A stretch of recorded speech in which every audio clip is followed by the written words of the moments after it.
A man who asks for the cheapest room is not always poor. Sometimes he is only trying to hide how much he has lost. By the time Duke Jonathan Whitmore reached the edge of Willow Creek, the rain had turned the road into a black ribbon of mud, and the last mile seemed longer than the 40 he had already traveled. His horse had gone lame 2 towns back. His carriage had been left behind with a broken wheel and no crest showing, as if even the Whitmore name had grown ashamed of being seen with him. He walked beneath a torn black cloak, his boots heavy with wet earth, his gloves split at the seams, and his pale face half-shadowed beneath the brim of a hat that no longer kept out the storm. Ahead, through the slanting rain, a single sign creaked above a low wooden building, Carter's Inn. Its windows glowed faintly amber against the darkness, not grandly, not proudly, but with the quiet stubbornness of a candle refusing to die. Jonathan paused before the door. For a moment, he almost turned away. A duke did not enter a roadside inn with only a few coins in his pocket. A Whitmore did not ask strangers for shelter. But the wind cut through his coat, sharp as broken glass, and pride, like every other luxury, required warmth to survive. He pushed the door open. A small bell trembled above him. The room inside smelled of rain-soaked wool, pine smoke, and bread kept warm near the stove. 3 travelers sat near the hearth, speaking in low voices. An old man slept with his chin against his chest. Behind the counter stood a young woman in a plain gray dress, her sleeves rolled to the wrist, a ledger open before her, and a lantern casting gold across her fair skin. Emily Carter looked up. She did not gasp at the stranger's height. She did not stare too long at his ruined gloves or the fine cut of the coat beneath the mud. Her eyes, calm and watchful, rested only briefly on his face before lowering to the water dripping from his cloak onto her clean floor. "Good evening, sir," she said. "You'll want the fire first." "No," Jonathan replied, his voice low from cold and exhaustion. He placed 4 coins on the counter. They landed with a sound too small for the silence that followed. "Your cheapest room. No supper. No fire." Emily looked at the coins, then at his hand. His fingers were stiff, but he kept them closed, as if guarding something more precious than money. For one fleeting second, the lamplight caught a silver ring turned inward against his palm. She pretended not to see it. "The cheapest room is under the eaves," she said. "It leaks when the rain comes from the east. Then it will suit me. It has no hearth. I asked for no fire. People who need fire often say that." His eyes lifted then, gray, cold, and sharpened by a kind of old pain that made several lives seem to stand behind him in the doorway. "I did not come here for kindness, Miss Carter. Only a bed." Emily closed the ledger. She took a brass key from the row behind her, not the dull iron one at the far end, but the polished key with the blue ribbon tied through its ring. "Then you shall have one." He noticed the key at once. Men born in great houses noticed the difference between plain things and cared for things, even when pretending not to care at all. "That is not the key to your cheapest room." "No, I cannot pay for anything better." "I did not ask you to." The travelers by the fire had gone quiet. Rain tapped hard against the windows. Somewhere above them, the building sighed in the wind. Jonathan's jaw tightened, and for the first time that night, anger warmed his face more than the stove could have. "I will not accept charity." Emily stepped around the counter and lifted a folded towel from a chair. She was small beside him, but nothing in her manner yielded. "A dry room is not charity when the storm is trying to take the roof from both of us." He stared at her, searching for mockery, pity, calculation, any of the familiar currencies by which people dealt with broken men. He found none. Only a tired young innkeeper with flour at her cuff, rainlight in her eyes, and a dignity so quiet it seemed older than the building itself. "Why would you give the best room to a stranger who asked for the worst?" he asked. Emily held out the key. "Because tonight, sir, the cheapest room is the one that keeps a man alive until morning." For a long moment, Jonathan did not move. Then he took the key from her, and their fingers almost touched, not enough to be improper, only enough for him to feel that her hand was warm while his was nearly numb. He looked away first.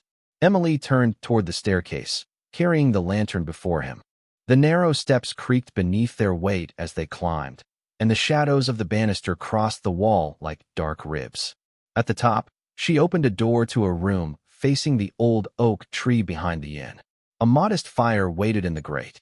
A clean quilt lay folded at the foot of the bed. A pitcher of water stood beside a cracked porcelain basin. It was not luxury. It was care. Jonathan stood at the threshold as if the room had accused him of needing it. Emily set the lantern on the table and spoke without turning around. Supper will be brought up in 10 minutes. I said I wanted none. And I heard you. She moved toward the door. But the kitchen made too much stew. It was a lie, gently offered. They both knew it. Before she left, Jonathan's voice stopped her. Miss Carter. She looked back. His face was half lit by the fire now, and the shadows made him appear both severe and unbearably weary. You do not know who I am. Emily's gaze lowered once to the ring still hidden in his palm, then returned to his eyes. No, sir, she said softly, but I know you were cold. The door closed behind her, leaving Jonathan Whitmore alone with the fire, the rain, and the unbearable memory of being treated like a man instead of a fallen name. The fire in the grate had been laid before Jonathan entered the room, yet he stood before it for several minutes without removing his cloak, as though warmth were a debt he had not agreed to owe. Rain slid down the dark window panes in crooked silver lines, blurring the old oak outside until its branches looked like fingers pressed against the glass. He placed the brass key on the small table beside the bed and stared at it. A blue ribbon, a clean room, a fire, kindness dressed as ordinary duty. It unsettled him more than insult would have. Insult had shape. Insult could be answered with silence, rank, or cold dismissal. But kindness from a woman who had nothing to gain from him entered like light beneath a locked door. Slowly, he pulled off his gloves. The left one tore further at the thumb, exposing skin pale from cold. The silver Whitmore ring caught the firelight before he could close his hand around it. For years, that ring had opened gates, silenced rooms, and bent men into bows. Tonight, it had done nothing but weigh down his fingers. He removed it and placed it beneath his folded handkerchief, as if hiding a witness. A knock sounded. Not loud, not timid, simply enough to be heard. Come in, he said. Emily Carter entered carrying a wooden tray. Steam rose from a bowl of beef stew, thick with potatoes and carrots, beside a wedge of brown bread and a cup of hot tea. She had changed nothing about herself, yet in the softer light of the room, Jonathan noticed details he had missed below. A small burn mark near her wrist, a loose strand of fair brown hair tucked behind one ear, the tired steadiness of someone who had worked since sunrise and had not expected the day to be gentle. The kitchen made too much, she said, setting the tray on the table. So you said. It remains true enough for tonight. He looked at the food. Hunger moved through him with humiliating force. He had not eaten since morning, and that had been a dry biscuit taken behind a stable where no one would recognize him. Miss Carter, he said, I have no wish to become an obligation. She straightened, folding her hands before her apron. Then do not become one. His eyes narrowed slightly. You speak plainly. Running in does not leave much use for ornamental conversation. Against his will, something almost like amusement stirred in him, brief and unfamiliar. It vanished before it could soften his face. Most people would have asked my name by now. Most people ask questions because they want power over the answer.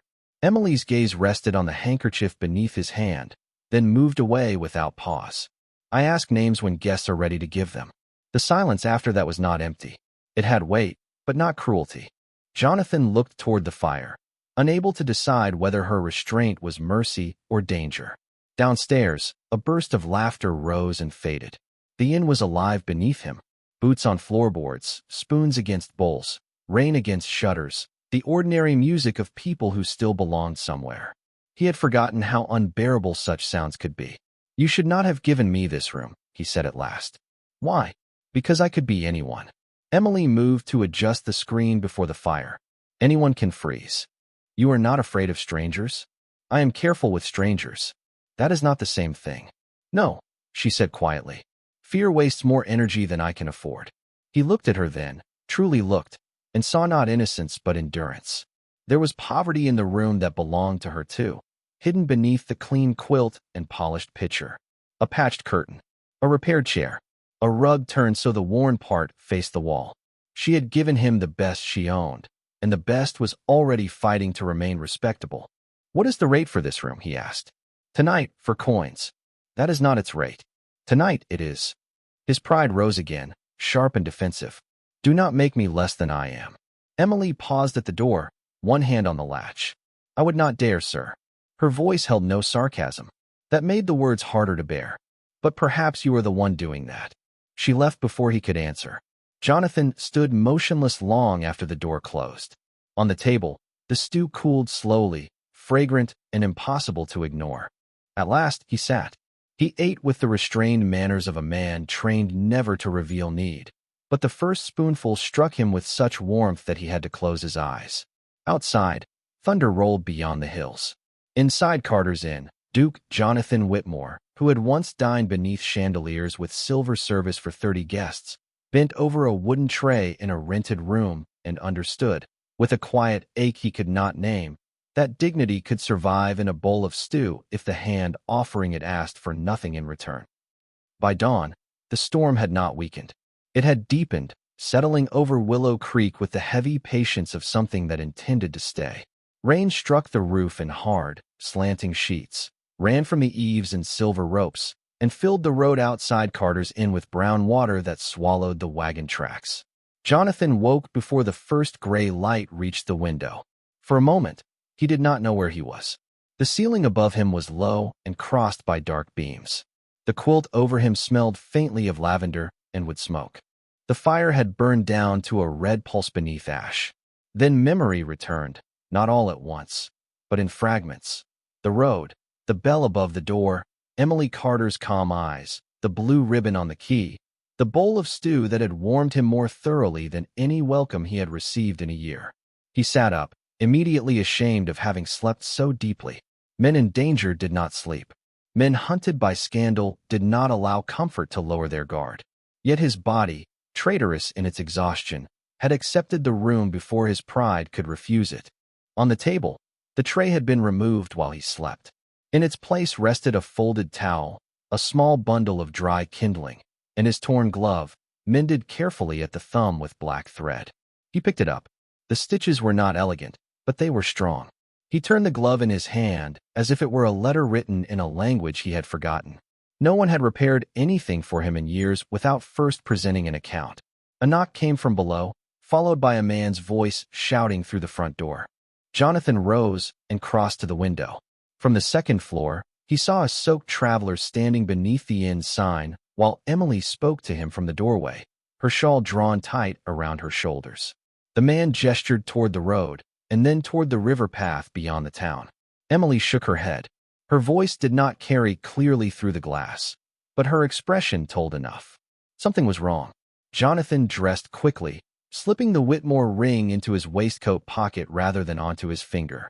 When he descended the stairs, the common room was colder than the night before, though the stove burned steadily. Several guests stood near the windows, murmuring. The old man who had slept by the hearth now sat awake, his face grave. Emily stood behind the counter with wet hair at her temples and mud on the hem of her dress. She looked up as Jonathan entered, and for one brief instant, the room seemed to take notice of him in a different way, not as a drenched stranger, but as a man who had come down from the best room. "The bridge is gone," she said before anyone could ask. "Half the eastern bank gave way before sunrise. No carriage is crossing today." A woman near the stove whispered that the mail road was flooded too. A farmer said it would take men from 3 townships to repair the bridge, and not before the water dropped. Jonathan listened in silence. The words should have troubled him. They did.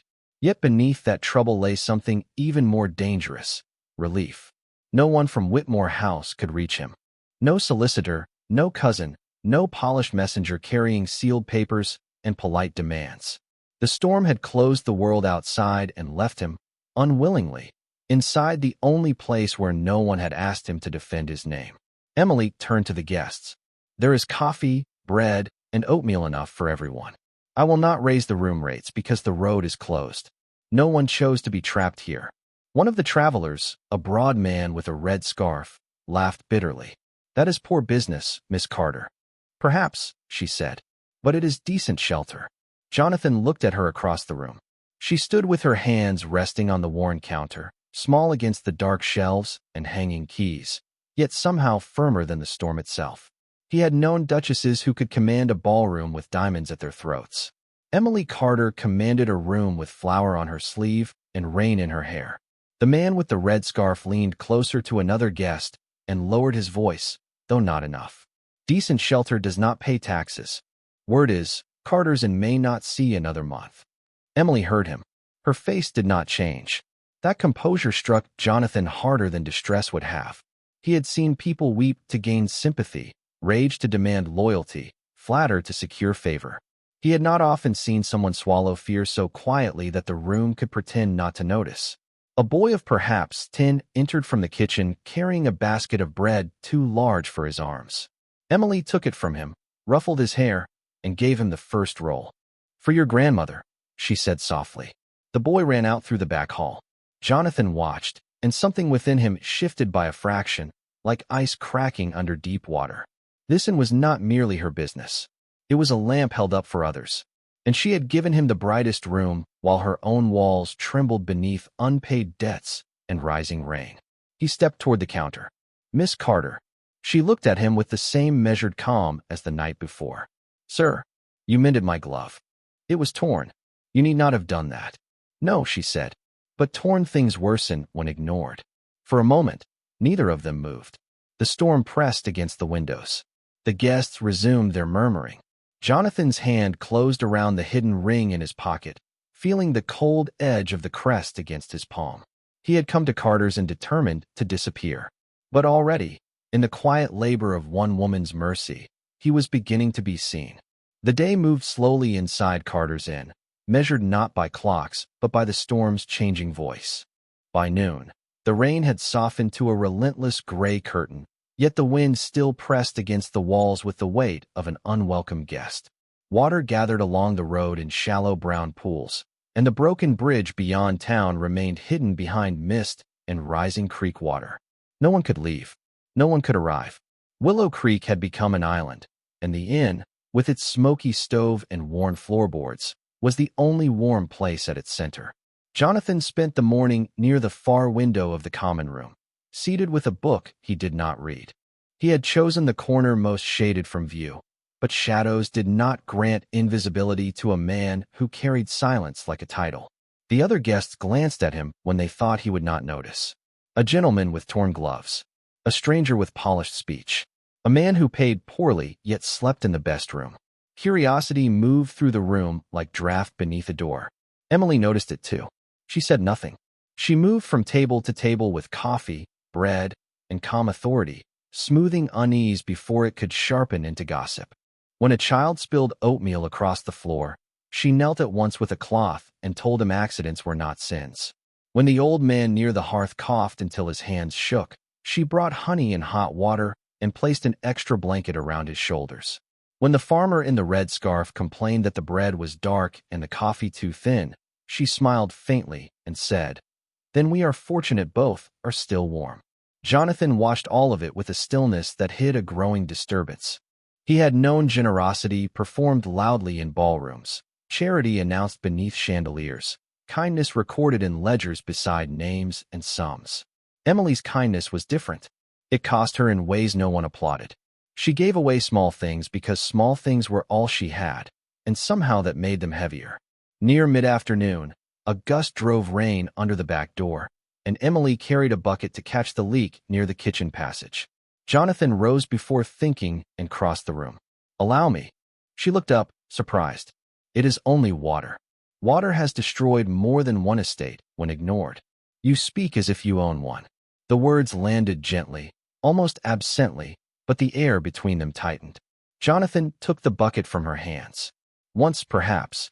Emily studied him. Not greedily, not with triumph. Simply as one person noticing the edge of another's wound. "Then you know repairs are easier before the ceiling gives way." "I know repairs require money. Sometimes they require someone willing to climb a ladder." For the first time that day, his mouth softened at one corner. "You have a practical answer for everything, Miss Carter." "No, only for the things that must be survived before supper." They worked without ceremony. He held the ladder while she climbed 3 steps to adjust a loose tin basin beneath a ceiling stain. He was careful not to touch her, careful not to startle the room into whispers, but his hand remained steady at the ladder's side, and Emily, who who trusted very few things that could fail beneath her, trusted his grip without saying so. When she came down, a strand of hair had loosened across her cheek. Rainlight silvered it. Jonathan looked away too quickly. "Thank you," she said. "You need not thank me for a bucket. Then I shall thank you for noticing." The sentence stayed with him. Noticing. All his life, people had watched him. They had measured his clothes, his fortune, his alliances, his expression at funerals, his absence at dinners, his silence at accusations. They had watched closely and noticed nothing. Emily returned to the counter, where the ledger lay open beneath the lantern. Jonathan's gaze fell on the page before she could close it. Tax notice. Final reminder. Due in 3 days. The words were not meant for him, yet they struck with the intimacy of a confession. Emily closed the book. "That is private." "Yes." His voice lowered. "And serious. Many private things are. You are in danger of losing this in." Her chin lifted, not proudly, but to keep sorrow from bending it. "I am in danger of many things. So are most people under this roof. Why did you give me the best room?" He asked, the question rougher than he intended. "Knowing what you owed. Knowing what every blanket, every log, every meal costs you." Emily folded her hands over the ledger. "Because need is not a competition. It should have been. Perhaps in houses where people have forgotten what cold feels like." Silence opened between them, deep and strangely luminous. Jonathan felt the hidden ring in his pocket, as if it had grown heavier. He wanted to tell her his name, to lay the truth on the counter beside her debts, to offer enough money to silence every notice in the ledger. But money from him would not yet be mercy. It would be a wall. It would make her smaller, and she had been the first person in a long while who had not made him feel small. Before he could speak, the front door opened with a blast of wet wind, and the traveler in the red scarf stepped inside from the porch, holding something pale in his hand. "Miss Carter," he called too loudly. A message washed up near the post road. "Has the Whitmore seal on it." The room turned. Jonathan went still. Emily's eyes moved from the man's hand to Jonathan's face. In that brief and terrible silence, the storm outside seemed to hold its breath. The red scarf traveler held the damp envelope as though it were a coin he hoped might buy importance. Mud clung to the lower edge of the paper, and the black wax seal had cracked, but the crest remained clear enough to quiet the room. A crowned hawk above 3 narrow stars. Whitmore. Jonathan did not move. His face, which had carried fatigue, reserve, and irritation in careful layers, became suddenly unreadable, as if every door inside him had closed at once. Emily noticed that more than she noticed the seal. A guilty man might reach for the letter. A frightened man might deny it. Jonathan did neither. He only stood very still, one hand resting near the pocket where his ring lay hidden, his eyes fixed on the envelope like a person looking at the edge of a grave he had already climbed out of once. "Found it caught against the fence post by the road," the traveler said, enjoying the attention. "Must have blown loose from some courier bag. Whitmore House is not far west, is it? Strange thing to wash up here." The old man by the hearth leaned forward. A woman near the stove whispered, "Whitmore? As in the Duke?" Emily reached out. "Give it to me, please." The traveler hesitated, as if disappointed that she would not make a spectacle of it. "Maybe it belongs to him." He nodded toward Jonathan. Several faces turned. Rain tapped the windows, soft now, almost polite, as if the storm itself had stepped closer to listen. Emily's voice remained even. "It belongs first to whoever is named on it, not to anyone's curiosity." Something in her tone ended the matter. The traveler placed the envelope in her hand. Emily looked at the direction written across the front. Water had blurred the ink, but enough remained. "To His Grace, Jonathan Whitmore, Duke of Ashbourne." A small sound moved through the room, not quite a gasp, not quite a word. Titles altered air. The same man who had been a troublesome stranger a moment before became, in their eyes, an event. Jonathan's jaw tightened, but he did not lower his gaze. Emily turned the envelope over once, then walked to him and held it out without bowing, without shrinking, without any bright flicker of triumph at having guessed correctly. "I believe this is yours, Your Grace." The title, spoken by her, did not sound like surrender. It sounded like simple accuracy. Jonathan accepted the letter. Their fingers did not touch. "You knew?" "No," her eyes were steady. "I suspected you were someone who did not want to be recognized. And now I know your name." That is not the same as knowing me. I did not say it was. He looked at the guests. Their faces had changed. Curiosity had sharpened into hunger. He knew that look well. Society wore silk over it. But it was the same look, the appetite for a fallen man's explanation. Slowly, Jonathan broke the damaged seal. The paper inside was dry at the center, the writing still legible. He read only the first lines before the fire in his chest went cold. By order of Lady Margaret Whitmore and Mr. Charles Whitmore, pending review of estate management and charitable accounts, His Grace is requested to return at once to Whitmore House and sign the enclosed temporary transfer of authority. Failure to comply will be regarded as abandonment of duty. He folded the letter with deliberate care. Inside the envelope, beneath the notice, lay another sheet. A printed notice meant for the town post. It bore his name in full, tied neatly to words chosen to wound without proving anything: suspicion, mismanagement, inquiry, protection of family interests. No accusation direct enough to answer. No evidence clear enough to fight. Only mist, spread deliberately, until every man who breathed it believed he smelled smoke. Emily watched his hand close around the paper. "Bad news?" she asked softly. His laugh was quiet and empty. "No. Efficient news." The traveler in the red scarf could not resist. "Well then, Your Grace, should we be honored or worried to have you under this roof?" Jonathan turned his head. The old power entered his eyes so suddenly that the man took half a step back. "Neither. You should finish your coffee while it is still warm." Silence followed. Emily moved first, crossing to the stove and lifting the pot. "That is sensible advice." The room exhaled, awkwardly returning to cups and bowls, though every ear remained half-turned. Jonathan stepped toward the stairwell, but Emily's voice stopped him near the first step. "Your Grace." He closed his eyes briefly at the title, then faced her. "Miss Carter, there is a small parlor behind the kitchen. No guests use it during storms because the window sticks and the chairs are ugly. An irresistible recommendation. It is private." He studied her, unsure whether to refuse the mercy or accept the shelter inside it. At last, he followed. The parlor was narrow, with faded green wallpaper, a coal stove, two mismatched chairs, and a window blurred by rain. Emily closed the door, shutting out the murmur of the common room. For a moment, neither spoke. Jonathan placed the letter on the small table between them. "You should ask me what I did. Did you do it?" The question came without fear. That made answering harder. "No." "Then I do not need the rest before dinner." His composure faltered. Only slightly. Enough for her to see the man beneath the title. "You would take my word? I took you in before I knew your name. That may have been foolish. Perhaps. But not because of your name." Outside, rain slid down the glass like melted silver. Jonathan looked at the woman who had given him her best room, defended his privacy before strangers, and now sat across from him, as if a duke's disgrace did not frighten her more than a leaking roof. "They will come for me when the road's clear," he said. "My mother, my cousin, they're lawyers. They will bring polished lies and call them duty." Emily folded her hands in her lap. "Then you should eat well before they arrive."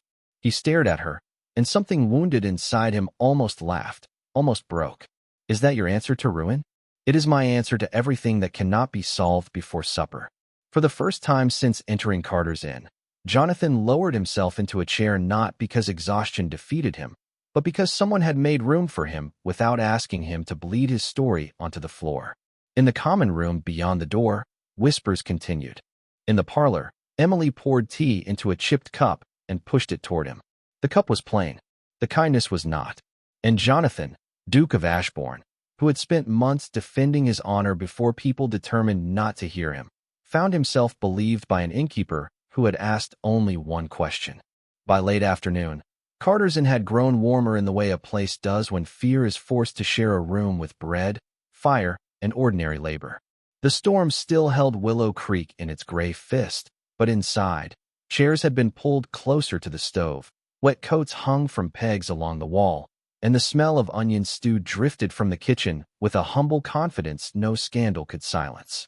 Jonathan remained in the small parlor longer than he intended. The letter from Whitmore House lay folded beside his cup, a pale square of accusation on the worn table. Emily had left him there without asking for secrets, and somehow that restraint had done what pressure never could. It made the truth rise in him of its own accord. When she returned with another cup of tea, he spoke before pride could stop him. The charitable accounts were altered after my father's death. Emily set the cup down gently. By whom? My cousin Charles had access. My mother trusted him because he speaks softly and never contradicts her in public. His mouth tightened. I questioned the numbers. A week later, rumors began that I had moved funds for my private use. By the end of the month, the board demanded I step aside while the matter was reviewed. And you left. I refused to sign their transfer papers. Then I was advised that my presence at Whitmore House would inflame matters. A gracious phrase for exile. Emily sat across from him, the coal stove painting a low amber line along the edge of her cheek. So you came here? No. I walked until the storm chose for me. Storms are rude that way. He looked at her, startled by the faint, dry humor in her voice, and for one fragile second the weight of his title loosened. Then his gaze dropped to her hands. They were clean, but roughened by work, with a small bandage around one finger. You should not sit with me, he said. The guests will talk. The guests already talk. My name could damage yours. My unpaid taxes are doing that without assistance. The answer cut too close to the notice in her ledger. Jonathan leaned back slowly. How much? Emily's eyes cooled at once. Not with anger alone, but with disappointment. No, you do not know what I am asking. Yes, I do. Miss Carter, I have lines of credit that have not yet been frozen. I could send instructions as soon as the road clears. And then what would I have? An inn saved by a duke who slept beneath my roof for 3 nights? Every person in Willow Creek would turn my good name into a bargain. I did not mean it that way. Intent does not stop gossip from eating what it wants. He said nothing. She softened, though not enough to surrender her ground. I am grateful you would think of helping, but I will not have Carters and become another thing people say you bought in the middle of your disgrace. The words struck him in a place he had not protected, not because they refused him, but because they protected him too. He had offered money as men like him were trained to offer it, swiftly, decisively, as a bridge over discomfort. Emily had seen the trap beneath the bridge. Then what will you allow, he asked. Nothing that makes either of us smaller. The sentence remained between them, simple and severe. Before Jonathan could answer, the kitchen door opened, and the boy from earlier appeared with an empty basket under one arm. His cap dripped rainwater onto the floor. Miss Emily, he said, breathless. Grandma says thank you for the bread, but she sent back the jar. She says she will not take honey too unless she can pay come Sunday. Emily rose and took the jar from him. Tell your grandmother Sunday is soon enough. She says you always say that. Then she knows I am consistent. The boy grinned, then glanced at Jonathan with the wide curiosity of childhood. Are you really a duke? The room beyond the parlor seemed to hush though no door had opened. Emily began to speak, but Jonathan answered first. Yes. The boy considered this gravely. Do dukes fix bridges? A sound almost escaped Emily, something between a laugh and a sigh. Jonathan looked toward the rain-blurred window. For the first time, the question did not feel absurd. It felt clean. Some do, he said, if they are useful. The boy nodded, satisfied by this standard, and ran out. Emily watched him go, and when she turned back, her expression had changed. His name is Samuel. His grandmother raised him after his parents died of fever. You feed them? When I can. And the old man by the hearth. Mr. Hale. He was a carpenter before his hands stiffened. The woman with the blue shawl? Traveling to her sister in Albany. She has $4 left and pretends it is plenty. Jonathan listened as she named each person in the inn, not by their usefulness, not by their rank, but by the quiet burdens they carried.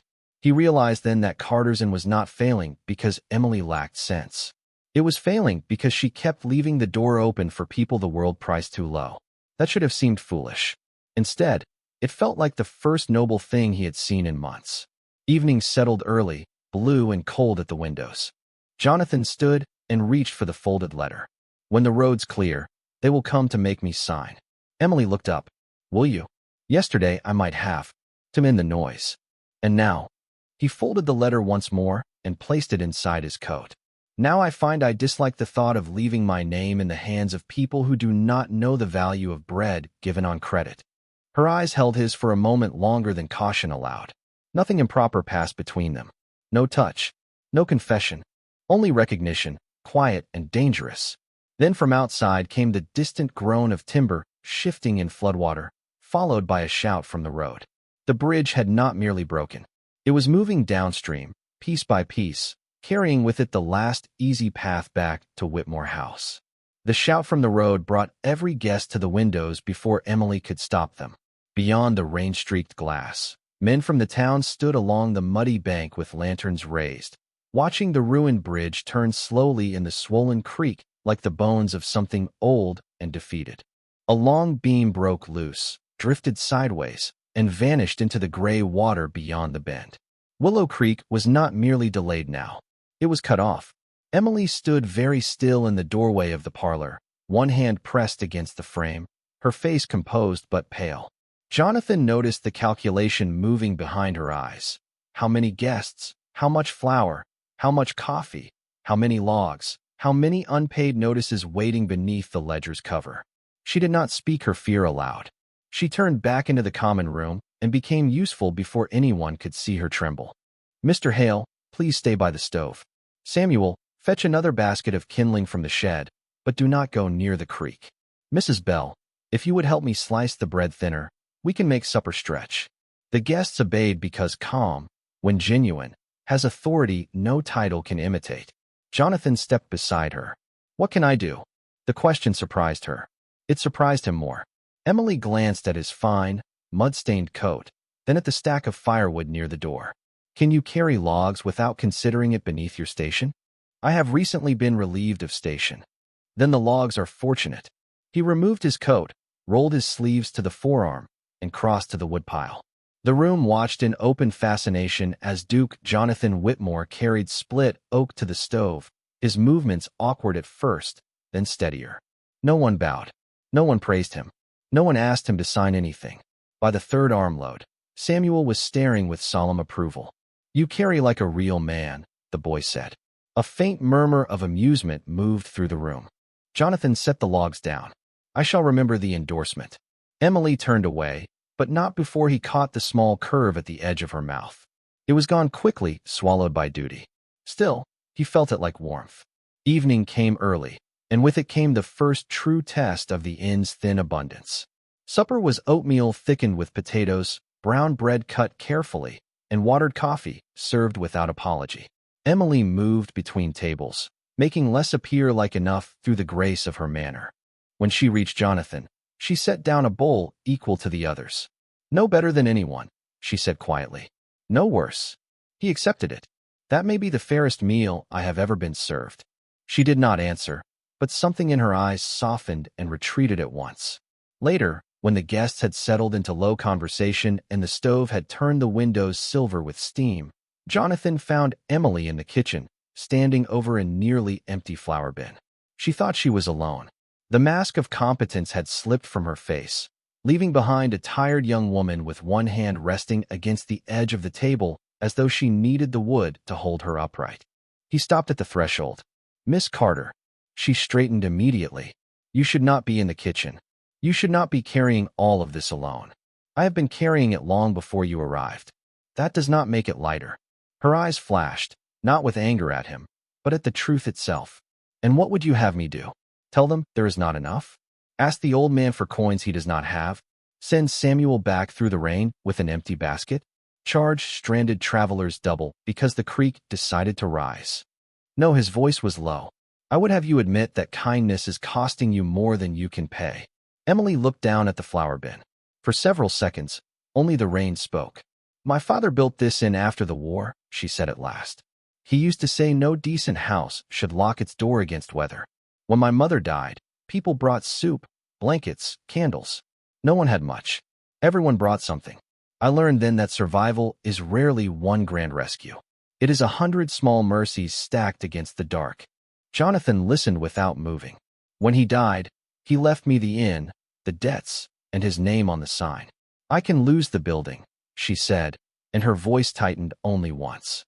"But I will not be the Carter who taught this town that shelter comes only after payment." The words entered him quietly and found every place where Whitmore House had become cold. He had inherited acres, portraits, silver, obligations. She had inherited a door and kept opening it. Before he could answer, hoofbeats sounded outside. Not many, just enough to cut through the rain with purpose. The common room fell silent. A carriage lantern appeared beyond the window, high and polished, moving slowly over the flooded road from the western ridge, where a narrow service path still held above the creek. Jonathan turned toward the sound, and the last of the softness left his face. The carriage stopped before Carter's Inn. Its door opened. A footman stepped down, then raised an umbrella over a woman in a black traveling dress trimmed with silver. Lady Margaret Whitmore did not look at the rain, the mud, or the frightened townsmen near the road. She looked only at the inn sign, as if the building itself had offended her. Behind her descended Miss Vanessa Hale, pale, elegant, and coldly beautiful, her gloved hand lifting her skirt above the mud. Emily came to stand beside Jonathan at the kitchen doorway. She did not know the women, but she knew the effect they had on him. His shoulders had gone still in the manner of a man returning to battle without raising a weapon. "Your family?" she asked softly. Jonathan's eyes remained on the door as the bell rang below. "Worse," he said. "My cage has learned where I sleep." The bell above the door rang once, thin and bright, and every conversation in Carter's Inn died as if a hand had closed around the room. Lady Margaret Whitmore entered first, carrying the cold indoors with her. She was tall, pale, and beautifully severe, dressed in black silk that had never known rain except from behind carriage glass. Her silver-trimmed cloak was clasped at the throat with a Whitmore hawk, its jeweled eyes catching the lantern light like something alive and watchful. Behind her came Miss Vanessa Hale, elegant in a dove-gray traveling gown, her fair face composed into the kind of sympathy that made no room for warmth. Their footman remained near the door with a leather case beneath one arm. Emily stepped behind the counter because it was her place of strength. Jonathan remained beside the kitchen doorway, half in shadow, sleeves still rolled from carrying wood, his coat absent, his title stripped of its usual armor. Lady Margaret saw him and stopped. Her eyes moved from his plain rolled sleeves to the flour dust on the floor, then to Emily, and what little softness might have lived in her face vanished. "Jonathan," she said, "we have searched through half the county. How diligent of you, mother." Vanessa lowered her eyes with practiced grace. "Your Grace, everyone has been deeply concerned." "Concern travels oddly," Jonathan replied. "It seems to arrive with lawyers." The footman shifted the leather case. Lady Margaret's mouth tightened. "Do not make a performance of dignity in a public inn." Jonathan looked around the common room, at the old carpenter by the fire, the woman with the blue shawl, Samuel near the kitchen, the stranded travelers holding cups gone still in their hands. "I have seen worse stages." Lady Margaret advanced toward the counter. "Miss Carter, I presume." Emily inclined her head, neither deferential nor rude. "Yes, ma'am. You have housed my son. I have housed a guest who is not in a position to choose his company wisely." Jonathan's voice cut in, quiet but dangerous. "Careful." Lady Margaret did not look at him. Her gaze remained on Emily with the polished cruelty of someone accustomed to drawing blood without raising her voice. "I understand how this may have appeared to a young woman of limited means. A distressed gentleman. A famous name. An opportunity wrapped in rain." The room seemed to shrink. Emily's hands rested on the counter, still and pale. "I gave him a room. The best room, I am told." Vanessa spoke at last, gently enough to make the words worse. "Surely you must understand why that seems suggestive to others." Jonathan moved one step forward, but Emily's voice came first. "It suggests he was cold." A faint, uncomfortable stir passed through the room. Lady Margaret's eyes hardened. "Do not be clever with me, girl." The word girl struck more sharply than a shout. Jonathan's face changed. The man who had carried wood, accepted oatmeal, and listened in the kitchen disappeared beneath something older and colder. "You will address Miss Carter by her name." Lady Margaret finally turned to him. "You are standing in a failing inn, dressed like a laborer, defending a woman who has no understanding of the consequences she has invited. She understands consequences better than anyone in Whitmore House." Vanessa's composure flickered. "Your Grace, this is not you." "No," Jonathan said. "This is precisely the part of me my family could not use." Lady Margaret signaled the footman, who opened the leather case and withdrew a packet of documents tied with blue ribbon.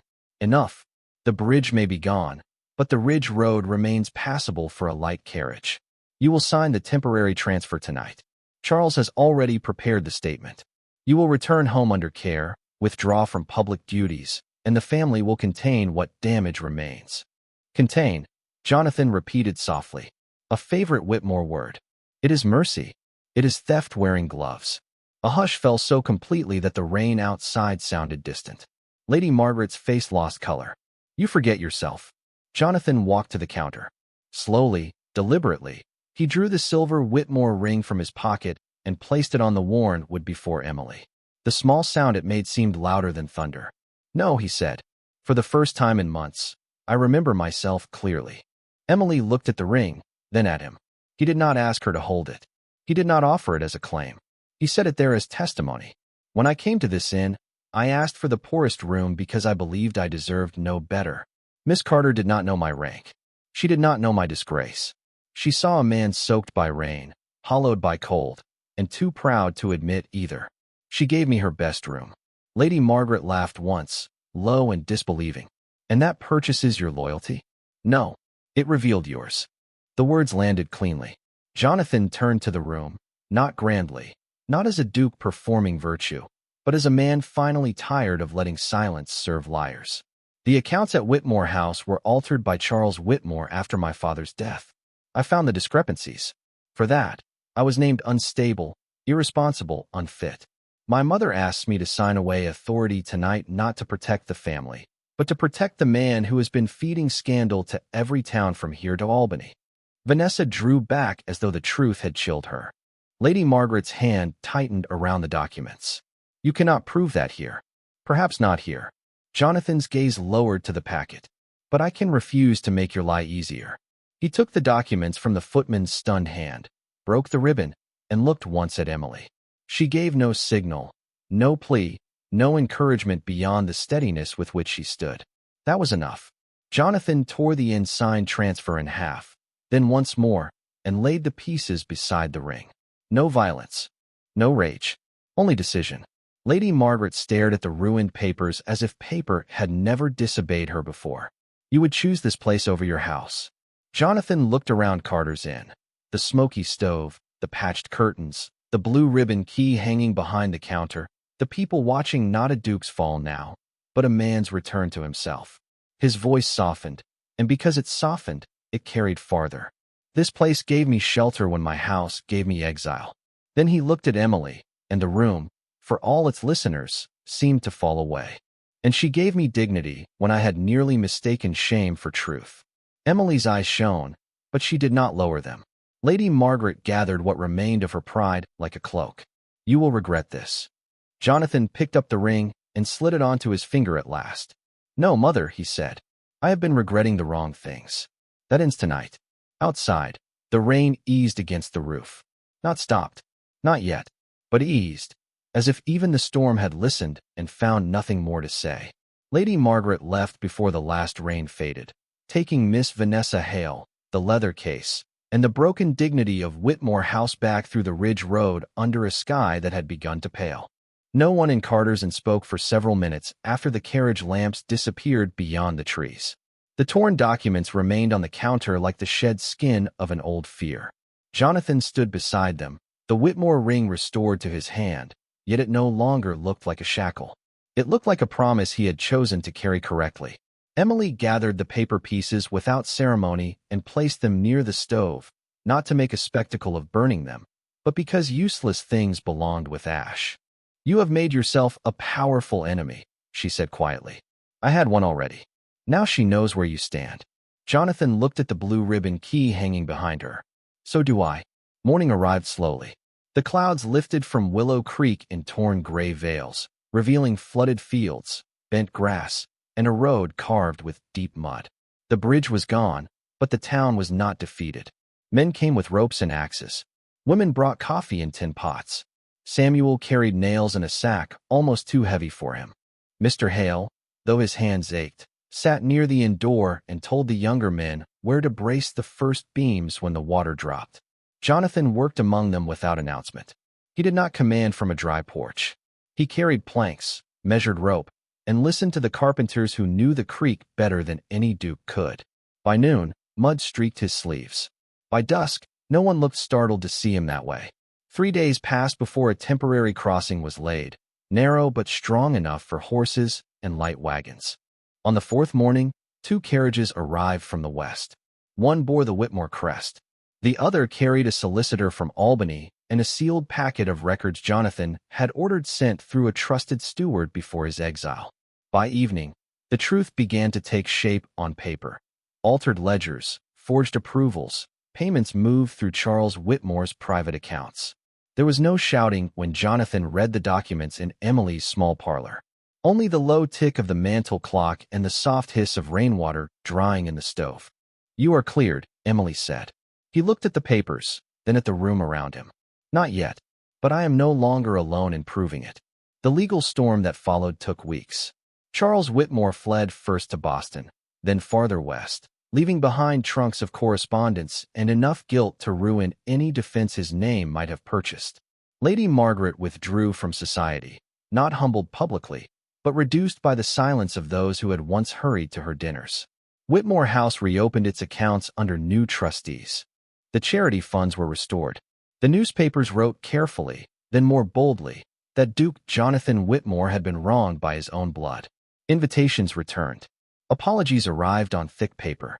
Former friends rediscovered affection. Jonathan read most of them once and answered very few. Carter's Inn changed more slowly. Its roof was repaired before the next storm. The tax notice was paid, not by secret gift, but through a fair contract. The inn would provide lodging for workers rebuilding the county road, and the Duke of Ashbourne would fund the project openly through the estate. Emily argued over every rate until Jonathan laughed under his breath and told her she negotiated like a banker with a conscience. She told him he spent money like a man trying to apologize to the weather. Spring came to Willow Creek with pale sunlight on the new bridge and wildflowers along the roadside. One evening, when the last workers had gone and the common room smelled of fresh bread and polished wood, Jonathan stood before the counter where he had once placed 4 wet coins. Emily was counting receipts beneath the same lantern, though the ledger no longer looked like an enemy. "Your carriage is waiting," she said without looking up.